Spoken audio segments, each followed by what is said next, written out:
ಎಲ್ಲರಿಗೂ ನಮಸ್ಕಾರ. ನನ್ನ ಸುಸ್ವರ. ನಾನು UKG ನಲ್ಲಿ ಓದ್ತಿದ್ದೀನಿ. ನೀವೆಲ್ಲರೂ ಚೆನ್ನಾಗಿದ್ದೀರಾ ಅಂತ ಅನ್ಕೋತೀನಿ. ಏನು ನನ್ನ ಬಗ್ಗೆ ಕೇಳ್ತಿದ್ದೀರಾ? ನಾನಂತೂ ಸೂಪರ್ ಅಪ್ಪ. ಅದಕ್ಕೆ ನೋಡಿ ಮನೆಯಿಂದಾನೇ ಆಡಿಷನ್ ಕಳಿಸ್ತಿರೋದು. ನೀವಂತೂ ಮನೆಯಲ್ಲೇ ಇದ್ದೀರಾ ತಾನೆ? ಮನೆಯಲ್ಲಿ ಇದ್ದೀರಾ ಅಂತಾನೆ ಅನ್ಕೋತೀನಪ್ಪ. ನಮ್ಮ ಪ್ರೈಮ್ ಮಿನಿಸ್ಟರ್ ನರೇಂದ್ರ ಮೋದಿಜಿ ಎಷ್ಟು ರಿಕ್ವೆಸ್ಟ್ ಮಾಡಿದ್ರು, ಏಪ್ರಿಲ್ 14 ತನಕ ಮನೆಯಲ್ಲೇ ಇರಿ, ಮನೆಯಲ್ಲೇ ಇರಿ, ಮನೆಯಲ್ಲೇ ಇರಿ ಅಂದ್ರೆ ಏನರ್ಥ? ಆಚೆ ಹೋಗ್ಬೇಡಿ, ಆಚೆ ಹೋಗ್ಬೇಡಿ, ಆಚೆ ಹೋಗ್ಬೇಡಿ ಅಂತ ಅರ್ಥ. ನಿಮಗೆಲ್ಲರಿಗೂ ಗೊತ್ತು, ಹಾಳಾದ ಕೊರೋನಾ ವೈರಸ್ ಸ್ಪ್ರೆಡ್ ಆಗ್ಬಿಟ್ಟಿದೆ ಆ ಪಾಪಿ ಚೈನಾ ಇಂದ. ಏಪ್ರಿಲ್ 14 ಆದ ತಕ್ಷಣ ನಂಗೆ ಜ್ಞಾಪಕ ಬಂತು, ಅವತ್ತು ನನ್ನ ಬರ್ಡೇ ಇತ್ತು. ನನ್ನ ಬರ್ಡೇ ಹಾಗೆ ಸೆಲೆಬ್ರೇಟ್ ಮಾಡೋಣ, ಹೀಗೆ ಸೆಲೆಬ್ರೇಟ್ ಮಾಡೋಣ ಅಂತ ಅನ್ಕೊಂಡಿದ್ದೆ.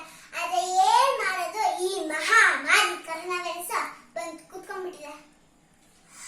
ನಮ್ಮಮ್ಮ ಹೇಳಿದ್ರು, ಏನು ಯೋಚನೆ ಮಾಡಬೇಡ ಚಿನ್ನ, ನಿನ್ ಬರ್ಡೇ ಹಾಗೆ ಸೆಲೆಬ್ರೇಟ್ ಮಾಡೋಣ, ಹೀಗೆ ಸೆಲೆಬ್ರೇಟ್ ಮಾಡೋಣ ಅಂತ ಹೇಳಿದ್ರು.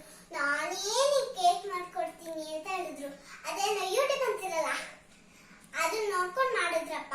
ಕೇಕ್ ಏನೋ ನಮ್ದಾಗೆ ಇತ್ತು. ನಾನು ಖುಷಿಯಾಗಿ ರೆಡಿಯಾಗಿ ಕೇಕ್ ಕಟ್ ಮಾಡಿದೆ ನೋಡಿ. ಏನ್ ಹೇಳೋದು, ನನ್ ಬರ್ಡೇ ಯಾಕಾದ್ರೂ ಬಂತು ಅನ್ಸ್ಬಿಡ್ತು. ನನ್ ಬರ್ಡೇ ಏನು ಬೇಡ, ಆಸೆ ಇಟ್ಟಿಟ್ಟು ಕೇಕು ಬೇಡ. ಅಮ್ಮಂದಿರ, ನಿಮ್ ಮಕ್ಳು ಮಾತ್ರ ಕೇಕ್ ಮಾಡ್ಕೊಡ್ಬೇಡಿ. ಮಕ್ಳ ನಂಬಿ ಪ್ಲೀಸ್ ಪ್ಲೀಸ್. ಅಯ್ಯೋ, ನನ್ ಬರ್ಡೇ ವಿಷಯ ಬಿಟ್ಟಾಕಿ. ನಾನು ಏನ್ ಹೇಳಕ್ ಬಂದಿರೋದು ಅಂದ್ರೆ, ನಮ್ ಡಾಕ್ಟರ್ಸ್ ಮತ್ತೆ ನರ್ಸ್ ಅವ್ರ ಫ್ಯಾಮಿಲಿ ಬಿಟ್ಟು ಕೊರೋನಾ ವೈರಸ್ ಇಂದ ನಮ್ಮನ್ನು ಉಳಿಸಕ್ಕೆ ಅವ್ರು ಕಷ್ಟ ಪಡ್ತಿದ್ದಾರೆ. ನಮ್ ಪೊಲೀಸರು ಕೂಡ ಅವ್ರ ಫ್ಯಾಮಿಲಿ ಬಿಟ್ಟು ಸೋಷಿಯಲ್ ಡಿಸ್ಟೆನ್ಸ್ ಮೇಂಟೈನ್ ಮಾಡಕ್ ಹೆಲ್ಪ್ ಮಾಡ್ತಿದ್ದಾರೆ. ಅವ್ರ ಬಗ್ಗೆನೂ ಸ್ವಲ್ಪ ಯೋಚನೆ ಮಾಡ್ಬೇಕಲ್ವಾ ಸಾರ್? ಅವ್ರು ಹೇಳದ್ ಹೇಳಿ, ನಾವು ಮಾಡೋದ್ ಮಾಡೋಣ ಅನ್ನಂಗಿದ್ರೆ, ಈಗ ಆಲ್ರೆಡಿ ಮೇ 3 ತನಕ ಲಾಕ್ಡೌನ್ ಆಗಿದೆ. ಇನ್ನೆಷ್ಟು ಮುಂದಕ್ಕೆ ಹೋಗುತ್ತೋ ಗೊತ್ತಿಲ್ಲ, ಆ ದೇವರಿಗೆ ಗೊತ್ತು. ಶೇಕ್ ಹ್ಯಾಂಡ್ ಮಾಡಬೇಡಿ, ಹಗ್ ಮಾಡಬೇಡಿ.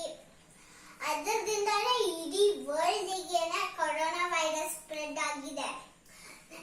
ನೀವ್ ಅನ್ಕೊಂಡಾಗೇನೆ ನಿಮ್ ಬರ್ಡೇ ಸೆಲೆಬ್ರೇಷನ್ ಮಾಡ್ಬೇಕು ಅನ್ನಂಗಿದ್ರೆ ದಯವಿಟ್ಟು ಮನೆಯಲ್ಲೇ ಇರಿ. ನನ್ಗೆ ಎಷ್ಟು ಕೋಪ ಬರ್ತಿದೆ ಅಂದ್ರೆ, ಇಡೀ ವರ್ಲ್ಡ್ ಅಲ್ಲಿ ಒಂದು ಮ್ಯಾಪ್ ಇದೆಯಲ್ಲ, ಅದ್ರಲ್ಲಿ ಚೈನಾ ಅನ್ನೋದೇ ಇರಬಾರ್ದು. ಎರೇಸ್ ಮಾಡಕ್ ಬಿಡ್ತೀನಿ, ಅಷ್ಟು ಕೋಪ ಬರ್ತಿದೆ ನನಗೆ. ಹ್ಯಾಂಡ್ ವಾಶ್ ಮಾಡಿ, ಸ್ಯಾನಿಟೈಸರ್ ಹಾಕೊಳ್ಳಿ, ಸೋಷಿಯಲ್ ಡಿಸ್ಟೆನ್ಸ್ ಮೇಂಟೈನ್ ಮಾಡಕ್ ಮರಿಬೇಡಿ. You stay in, corona stay out. ಮನೆಯೇ ಮಂತ್ರಾಲಯ, ಮನೆಯೇ ಕೂಡಲ ಸಂಗಮ. ಅಯ್ಯೋ, ಕೂಡಲ ಸಂಗಮ